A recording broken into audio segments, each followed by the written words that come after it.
എന്താ വിശേഷം? അപ്പ അറിഞ്ഞില്ലേ? ഇവിടെ കേരളത്തിലെ പ്രതിപക്ഷവും അതുപോലെ ഹാഷ്മിയെ പോലെയുള്ള ചില മാധ്യമ പ്രവർത്തകരും എന്തെങ്കിലും ഒരു ദുരന്തത്തിന് വേണ്ടി വേഴാമ്പലിനെ പോലെ കാത്തു നിൽക്കുന്ന അതിഹീനവും ഹൃദയഭേദവുമായിട്ടുള്ള ഒരു കാഴ്ച നമ്മൾ കാണുക. 2016 കേരളത്തിൽ മഹാഭൂരിപക്ഷം സാധാരണക്കാരെ സംബന്ധിച്ചും സ്വകാര്യ ആശുപത്രി അല്ലാതെ ആശ്രയിക്കാൻ ഗവൺമെന്റ് ആശുപത്രികൾ ഉണ്ടായിരുന്നില്ല. അവിടെ സേവനം ഉണ്ടായിരുന്നില്ല, ഡോക്ടർ ഉണ്ടായിരുന്നില്ല, മരുന്നുണ്ടായിരുന്നില്ല എന്നുള്ള സത്യം നിങ്ങൾ എത്ര മറക്കാൻ ശ്രമിച്ചാലും അത് മറയാൻ വേണ്ടി പോകുന്നില്ല. 2016 ശേഷം ഈ 9 കൊല്ലക്കാലം കൊണ്ട് കേരളത്തിലെ ആരോഗ്യരംഗത്തിനുണ്ടായിട്ടുള്ള മാറ്റം വളരെ വളരെ പ്രകടമാണ്. ഈ കഥനക്കാരനെന്ന് ഞാൻ കൊല്ലുള്ളൂ. നീയെ കുറെ നാളായി കഥനയായിട്ട് നടക്കണേ. ആരോഗ്യ മേഖല നേട്ടങ്ങൾക്ക് ആഗോള അംഗീകാരമായിട്ട് അടുത്ത ഘട്ടത്തിൽ അത് പറയാം. പ്രകാശ് മാഷ് ഈ വാട്ടവോട്ട് നിർത്തൂ പ്ലീസ്. വാട്ടവോട്ട് ഇപ്പൊ പറയല്ലേ, ആ കണക്കിന്റെ ഭണ്ഡാരി ഇപ്പൊ നിരത്തല്ലേ. അല്പന ഐശ്വര്യം കിട്ടിയാൽ അർദ്ധരാത്രിക്ക് ഉടപിടിക്കുന്നു കേട്ടിട്ടേ. ഹാഷ്മി, നിങ്ങൾ ഇതാണ് ആവർത്തിക്കുന്നെങ്കിൽ എന്നെ പിന്നെ എഴുന്നേറ്റ് അനുവദിക്കണം. നിങ്ങൾ ഉദ്ദേശിക്കുന്ന കാര്യം പറയാനല്ല ഞാൻ വന്നിരിക്കുന്നത്. നീ രക്ഷപ്പെടാത്തത് എന്തുകൊണ്ട് എന്ന് എനിക്ക് ഇപ്പൊ മനസ്സിലായി. നിങ്ങൾ ഈ ഗവൺമെന്റിനായിട്ട് എത്ര ചെറിയ കാര്യത്തെയും പർവ്വതീകരിക്കുന്ന പത്രപ്രവർത്തകനാണ്. ചുമ്മാ ഇരിയടേ. അതുകൊണ്ട് നിങ്ങളിപ്പോ പറഞ്ഞിരിക്കുന്ന വാക്കുകൾ കേട്ടാൽ ഈ ഗവൺമെന്റ് ഇപ്പോ രാജിവെച്ചു പോണ്ടേ. ഇങ്ങനെ പേടിക്കലടാ ആണുങ്ങളെ വില കളയാനായി. ഞാൻ ചോദിക്കട്ടെ, ആരോഗ്യരംഗത്ത് ഇതുപോലെ മുന്നേറ്റം ഉണ്ടാക്കിയ ഒരു ഗവൺമെന്റ് കേരളത്തിന്റെ ചരിത്രത്തിൽ ഉണ്ടായിട്ടുണ്ടോ? അത് ശരി. നമ്മുടെ ബഹുമാനപ്പെട്ട മന്ത്രി വീണ ജോർജ് പറഞ്ഞ അതേ വാചകം ഞാൻ പറയാം. മറ്റാരെങ്കിലും കുടുങ്ങിക്കിടക്കുന്നതായി ഇപ്പോൾ വിവരമില്ല, പരിശോധന നടത്തിക്കൊണ്ടിരിക്കുകയാണ്. നിങ്ങൾ എന്താ പറഞ്ഞിരിക്കുന്നത്? മന്ത്രി മുട്ടം കള്ളം പറഞ്ഞു എന്നല്ലേ കഴിപ്പണം കെട്ടവന്മാരെ കൊണ്ട് ഒരു ഇരിക്കെ പുറതയില്ല. വി എൻ വാസവൻ പറഞ്ഞത് ആരും കുടുങ്ങിക്കിടക്കുന്നില്ലെന്ന് ഒരൊറ്റ മന്ത്രി പറഞ്ഞില്ല. ഞങ്ങൾ വെല്ലുവിളിക്കുകയാണ്. TCB അവിടെ JCB കൊണ്ടുള്ള പരിശോധന കഴിയട്ടെ, എന്നിട്ട് നോക്കാം. ഇത് പറഞ്ഞ ആരാ? മന്ത്രി വാസവനാണ്. എന്താണാ നിങ്ങൾ അവരുടെ വായില് നിങ്ങളുടെ പ്രസ്താവന കുത്തിക്കയറ്റുക. നിങ്ങൾ ഇനി ഒരു 5-6 ദിവസം ഇത് തന്നെയല്ലേ ചർച്ച ചെയ്യാ? നിങ്ങൾ അറിയുന്നവർക്ക് എല്ലാം അറിയാലോ. എന്തിനാണോ ഇവരൊക്കെ അകത്തോട്ട് പറഞ്ഞു വിടുന്നത്? അവിടുന്ന് എന്തെങ്കിലും കൊടുത്ത് പറഞ്ഞു വിട്ടുകൂടെ? കാശ്മീരുടെ അടുത്ത ഇപ്പൊ 4 ദിവസമല്ലേ ഈ ചർച്ച. ഇതിനിടയിൽ വന്ന ഒരു കാര്യം നിങ്ങൾക്ക് ചർച്ചയല്ല. ഇപ്പൊ പിടിച്ചാൽ നടത്തിക്കൊണ്ട് പോകാം, കുറച്ചു കഴിഞ്ഞാൽ ചങ്ങലക്കെടേണ്ടി വരും. ആ പ്രശ്നം പരിഹരിക്കുന്നതിന് വേണ്ടി ഇത്രയും ആഴ്ചകൾ കഴിഞ്ഞതിന് ശേഷം നാളിതുവരെ സർക്കാർ ഏതെങ്കിലും തരത്തിലുള്ള ഒരു തിടുക്കം കാണിച്ചിട്ടുണ്ടോ എന്നുള്ളത് ആലോചിച്ച് നോക്കുക. മറിച്ച് അദ്ദേഹത്തിനെതിരായിട്ടുള്ള ഡിപ്പാർട്ട്മെന്റൽ അന്വേഷണം നടത്തുന്നതിന്, അത് ത്വരിതപ്പെടുത്തുന്നതിന്, അതിന്റെ റിപ്പോർട്ട് കാണുന്നതിന്, ആ റിപ്പോർട്ട് പരസ്യപ്പെടുത്തേണ്ടതാണോ അല്ലയോ എന്ന് തീരുമാനിക്കുന്നതിന്, അതിൽ പറഞ്ഞിരിക്കുന്ന കാര്യങ്ങളനുസരിച്ച് മറ്റ് അന്വേഷണങ്ങൾ നടത്തുന്നതിന്, മെമ്മോ കൊടുക്കുന്നതിന് ഒക്കെ തന്നെ വലിയ തിടുക്കം. അപ്പൊ ഇതിനകത്ത് എന്തോ ചുറ്റിക്കളി ഉണ്ടല്ലോ. എന്ത് ചുറ്റിക്കളി? ഒരു ചുറ്റിക്കളി ഇല്ലല്ലേ? ശരി. പറഞ്ഞിരിക്കുന്ന പ്രശ്നം എന്താണ് എന്ന് അറിഞ്ഞ് പരിഹരിക്കുന്നതിന് പകരം മറ്റുള്ള കാര്യങ്ങൾക്ക് കൂടുതലായിട്ടുള്ള സമയം സ്പെൻഡ് ചെയ്യുന്നു. അവിടെ വലിയൊരു വേഗവും നമ്മൾ കാണുന്നു. ഡോക്ടർ ഹാരിസ് ചിറക്കൽ നുണയനായി മാറുന്നു. അദ്ദേഹം സർജറി മനഃപൂർവ്വം മുടക്കിയ ആളായി മാറുന്നു.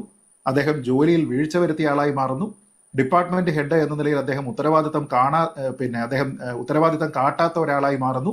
സർക്കാരിന് അപകീർത്തി ഉണ്ടാക്കിയ ആളാണ്. ഞാൻ ഒരു കാര്യം ചോദിക്കട്ടെ, ഞാൻ നിന്റെ മാഷാണോ അതോ നീ എന്റെ കാലനാണോ? എന്തായാലും ബലമൊന്നും തന്നെയല്ലേ. അപ്പോ മുഖ്യമന്ത്രി പറഞ്ഞിരിക്കുന്നതിന് ശേഷവും മുൻപും ഹാരിസ് ചിറക്കൽ എന്ന് പറയുന്ന ഡോക്ടർക്ക് നമ്മുടെ സിസ്റ്റം കൊടുത്തിരിക്കുന്ന സർട്ടിഫിക്കറ്റ് ഏത് രീതിയിലാണ് എന്ന് ആലോചിച്ച് നോക്കാം. നിന്നെ ഇതിനൊന്നും കൊള്ളുകയില്ലെന്ന് നീ വീണ്ടും വീണ്ടും തെളിയിച്ചിരിക്കുകയാണ് എന്റെ വിജയം. വീണ ജോർജ് ആദ്യം പറഞ്ഞിരുന്നതിനെല്ലാം വിരുദ്ധ ദിശയിലുള്ള കുറേയധികം കാര്യങ്ങൾ റിപ്പോർട്ടായിട്ട് തന്നെ ഒരുപക്ഷെ വന്നിട്ടുണ്ട്, നമ്മൾ കണ്ടിട്ടില്ല എന്നുള്ളത് മാത്രമേ ഉള്ളൂ.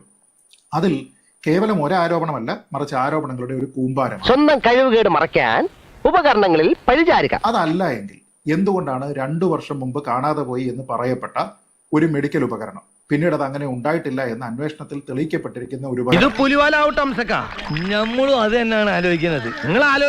ന്യൂറോളജി മേധാവിയായിട്ട് ഏതാണ്ട് 1 വർഷം മുമ്പ് മാത്രം നിയമിതനായിട്ടുള്ള ഒരാളായിട്ടുള്ള ഡോക്ടർ ഹാരിസിന്റെ അല്ലെങ്കിൽ അദ്ദേഹത്തിനെതിരായിട്ടുള്ള ഒരു അന്വേഷണത്തിൽ ഇത് പരാമർശ വിധേയമായി മാറുന്നത് എന്തുകൊണ്ടാണ് എന്നുള്ള ഒരു ചോദ്യം.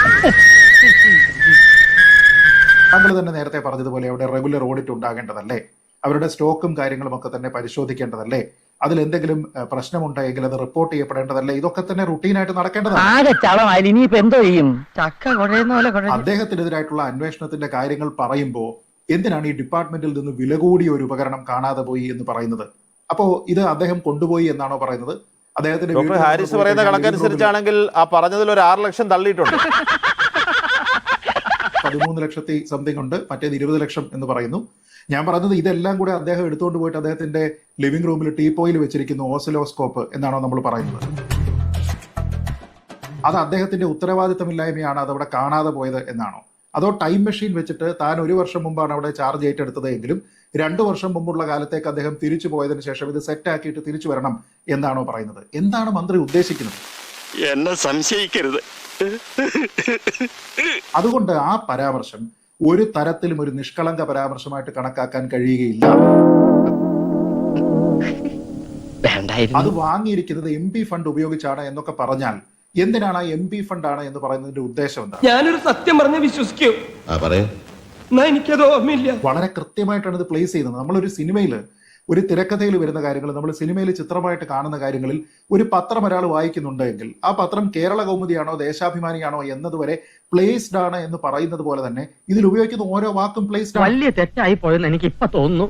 ഇപ്പൊ തോന്നിയിട്ടുണ്ട് ഫലം. പൊതുജന വികാരം അദ്ദേഹത്തിനെതിരെ കൊണ്ടുവരുന്നതിന് വേണ്ടിയിട്ടുള്ള ബോധപൂർവമായിട്ടുള്ള ഒരു ശ്രമം ഇവിടെ നടക്കുന്നുണ്ട് എന്ന് മാത്രമേ സാധാരണക്കാരനായിട്ടുള്ള ഒരാൾ കാണുകയുള്ളൂ. സത്യം പറഞ്ഞാൽ ശ്രീ ഹാരിസ് ഇവിടെ ചെയ്തത് എന്താണ്? ഇപ്പൊ PG ഇവിടെ പറഞ്ഞതുപോലെ അദ്ദേഹം പ്രവർത്തിച്ചത് പൊതുജന താല്പര്യാർത്ഥമാണ്. തന്റെ കരിയർ മൊത്തത്തിൽ തന്നെ പ്രതിസന്ധിയിലാകുമെന്ന് അറിഞ്ഞിട്ടും പ്രൊഫഷണൽ ഇന്റഗ്രിറ്റി എന്ന് പറയുന്ന ഒരൊറ്റ മൂല്യത്തിനെ മാത്രം മുൻനിർത്തിക്കൊണ്ട് ജീവിതത്തിലെ ഏറ്റവും വലിയൊരു റിസ്ക് എടുത്ത മനുഷ്യനാണ്. സർക്കാർ അങ്ങനെ വർഷങ്ങൾക്ക് ശേഷം ആ മനുഷ്യനെ സംശയത്തിന്റെ നിഴലിൽ നിർത്തുക എന്ന് മാത്രമല്ല, അദ്ദേഹം ഒരു നുണയനും ചതിയനും സർക്കാരിനെ അപകീർത്തിപ്പെടുത്തുന്നവനും സർവോപരി കള്ളനും കൊള്ളരുതാത്തവനുമാണ് എന്ന രീതിയിലത്തേക്ക് പറയുന്ന വലിയ ഡോഗ് വിസിലാണ് പിന്നീട് നടന്നുകൊണ്ടിരിക്കുന്നത്. ഇനി വരും ദിവസങ്ങളിൽ ഇതിനെ ഏറ്റെടുത്തുകൊണ്ട് ഈ ഇടതുപക്ഷത്തിന്റെ ഒരു സിസ്റ്റം ഉണ്ടല്ലോ, ആ സിസ്റ്റം അങ്ങേയറ്റം ഹിസ്റ്റീരിക് ആയിട്ട് ഉള്ള രീതിയിൽ ഒരു വിച്ച് ഹണ്ട് നടത്തും. നമ്മളിത് നേരത്തെ കണ്ടിട്ടുണ്ട്. നമ്മളിത് സത്യസന്ധനായിട്ടുള്ള ഒരു ഉദ്യോഗസ്ഥന്റെ കാര്യത്തിൽ നമ്മളിത് കണ്ടിട്ടുണ്ട്. നവീൻ ബാബു എന്നായിരുന്നു ആ ഉദ്യോഗസ്ഥന്റെ പേര്. അവൻ പറഞ്ഞ നേരാ. ജീവിച്ചിരിക്കുന്ന ഒരു നവീൻ ബാബു ആണ് ഇപ്പോൾ ഡോക്ടർ ഹാരിസ് ചിറക്കൽ എന്ന കാര്യത്തിൽ ഒരു തർക്കവുമില്ല. ആ ഒരു അപകടം, ആ ഒരു വിച്ച് ഹണ്ട്, ഇങ്ങനെ വളരെ പർപ്പസ്ഫുൾ ആയിട്ട് ഈ സിസ്റ്റം അദ്ദേഹത്തിനെതിരെ തിരിക്കാനുള്ള ശ്രമം നടക്കുന്നു എന്ന് അദ്ദേഹത്തിന് ഒരുപക്ഷെ മനസ്സിലായതുകൊണ്ടാകും അദ്ദേഹം മാധ്യമങ്ങൾക്ക് മുന്നിൽ ഇമോഷണലായി മാറിയത്. ഇതുവരെ വളരെ അപ്രൈറ്റ് ആയിട്ട് നിന്നിട്ട് മാറ്റർ ഓഫ് ഫാക്ട് ആയിട്ട് മാത്രം സംസാരിച്ചു കൊണ്ടിരുന്ന ഒരാൾ പെട്ടെന്ന് ഇങ്ങനെ ഇമോഷണൽ ആയിട്ട് മാറുന്നുണ്ട് എങ്കിൽ അതിന് പിന്നിൽ ഒരു ഡിസൈൻ ഉണ്ട്. അദ്ദേഹം അത് മനസ്സിലാക്കിയിട്ടുണ്ട്. അതുകൊണ്ടാണ് ഞാൻ പറഞ്ഞത്, നമുക്ക് ഒരുപക്ഷെ നവീൻ ബാബുവിനെ സംരക്ഷിക്കാനായിട്ട് കഴിഞ്ഞില്ല. പക്ഷെ ഇനി ഒരു നവീൻ ബാബു ഉണ്ടാകരുത് അന്ന് എന്നൊക്കെ നമ്മൾ അന്ന് ചർച്ചയിലെല്ലാം പറഞ്ഞതാണ്. അത് ഉണ്ടാകരുത് എങ്കിൽ അദ്ദേഹത്തിന്റെ പ്രൊഫഷണൽ സംഘടനയുടെ ഭാഗത്തു നിന്ന് മാത്രമല്ല, പൊതുജനങ്ങളുടെ ഭാഗത്തു നിന്നും അദ്ദേഹത്തിന് നിസ്സീമമായിട്ടുള്ള പിന്തുണ ഉണ്ടാകണം. ഇവരുടെ ഈ ആക്രമണങ്ങളെ, ഇവർ ഈ ഉണ്ടാക്കുന്ന ക്യാപ്സൂളുകളെ, ഈ പറയുന്ന കാര്യങ്ങളെ എല്ലാം എതിർക്കുന്നതിന് വേണ്ടി, അദ്ദേഹത്തിനോടൊപ്പം നിൽക്കുന്നതിന് വേണ്ടി നമ്മൾ ശ്രമിക്കണം. മാധ്യമങ്ങൾ ശ്രമിക്കണം. ഈ നാട്ടിൽ പൗരബോധമുള്ള ആൾക്കാർ ശ്രമിക്കണം. കഴുത്തുവരെ പെരുമ്പാമ്പ് വിഴുങ്ങി അവന്റെ തലയില് ഹാന ചവിട്ടിന്ന് പറഞ്ഞ പോലെ. കാരണം അദ്ദേഹം ഇവിടെ ആർക്ക് വേണ്ടിയിട്ടാണ് PG സംസാരിച്ചത്? അദ്ദേഹത്തിന് വേണ്ടിയിട്ടല്ല.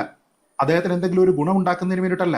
ഇവിടെ ഒരു പ്രശ്നം ഉണ്ടാക്കുന്നതിന് വേണ്ടിയിട്ടല്ല അദ്ദേഹം ശ്രമിച്ചത്. മറിച്ച് അദ്ദേഹം ഇവിടെ ഒരു പ്രശ്നമുണ്ട് എന്ന് തുറന്നു പറയുകയാണ് ചെയ്തത്. അതിനു വേണ്ടിയിട്ട് മറ്റുള്ള ആൾക്കാരെ സമീപിച്ചിട്ട് ഗുണമില്ല എന്ന് കണ്ടപ്പോഴാണ് അദ്ദേഹം ഇത് ചെയ്തത്. എന്റെ ഉള്ളിലുണ്ട് സത്യവും ധർമ്മവും നീതിയും ദാഹിക്കുന്ന ഒരു ഡോക്ടർ എന്ന നിലയിൽ മാത്രമല്ല, ഒരു മനുഷ്യൻ എന്ന രീതിയിൽ കൂടിയാണ് അദ്ദേഹം അവിടെ പ്രതികരിച്ചത്. അദ്ദേഹം സംസാരിച്ചത് അദ്ദേഹത്തിന് വേണ്ടിയിട്ടല്ല, അദ്ദേഹത്തിന് മുന്നിൽ വന്നിരിക്കുന്ന രോഗികൾക്ക് വേണ്ടിയിട്ടാണ്. നമുക്കറിയാം ഏത് തരത്തിലുള്ള രോഗികളാണ് കൂടുതലായിട്ടും മെഡിക്കൽ കോളേജിനെ ആശ്രയിക്കുന്നത്. ഈ ചെയ്യുന്നതൊക്കെ ന്യായമാണെന്ന് തോന്നുന്നുണ്ടോ? അപ്പൊ അങ്ങനെയുള്ള സാധാരണക്കാരായിട്ടുള്ള ജനങ്ങൾക്ക് വേണ്ടി പ്രതികരിച്ചിരിക്കുന്ന ഒരു മനുഷ്യനെ ഇങ്ങനെ മഴയത്ത് നിർത്തുന്നതിന് വേണ്ടിയിട്ട് നമ്മൾ അനുവദിക്കാൻ പാടില്ല. നമ്മുടെ ഗവൺമെന്റ് എന്തൊക്കെ ജനങ്ങൾക്ക് കൊടുത്തു. കൂടുതലും വാഗ്ദാനങ്ങളാ കൊടുത്തത്. ഒരു നാട് ഭരിക്കാൻ വലിയ കഴിവൊന്നും വേണ്ട, പക്ഷെ ഒരു നാട് മുടിക്കാൻ കഴിവ് വേണം. 6 ഇഞ്ച് നീങ്ങി ഒരു ചുവന്ന സ്വിച്ച് കാണുന്നുണ്ടോ?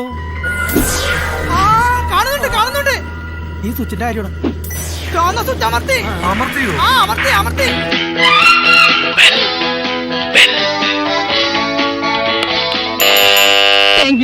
ഈ ഉപകാരം മറന്നാലും ഞാൻ മരിക്കില്ല. ഇതൊക്കെ എന്ത് അപ്പോ നാളെ നേരത്തെ തന്നെ ഇങ്ങോട്ട് എത്തണം കേട്ടോ. ശരി.